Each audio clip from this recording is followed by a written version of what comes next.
Nung nakaraan kailan ba yun?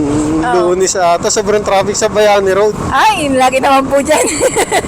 Sobrang kalaban mo din naman sa C5, malalaking truck. Yun na nga po. Yung mga nervyoso at takot sila sa mga malaking truck, ma'am. Totoo naman nakakatakot. Opo, totoo Isang naman. pagkakamali lang, pisak dyan. Correct, kuya.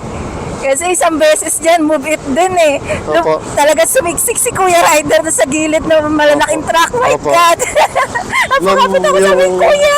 Pag-overtake po, nasa Oo. tamang, yan, Malalaki timing. na truck. Mahirap kasi yung gan. Alam ko naman, Oo. mahirap yung ganun eh. Okay lang, mag-overtake ka sa mga nakikita ka. Ang laki nun eh. Basta alam mo yung distansya at okay pa. Pero pag yung gipit na tapos sisiksik mo pa, Oo, yun na. Kaya sabi ko, Kuya.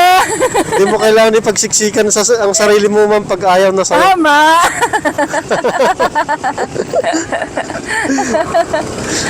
Ikaw, Kuya, decide ka. Ang nagsisiksikan lang, ma'am, ang pwede ipagsiksikan lang ang sarili, sa may jeep lang yun.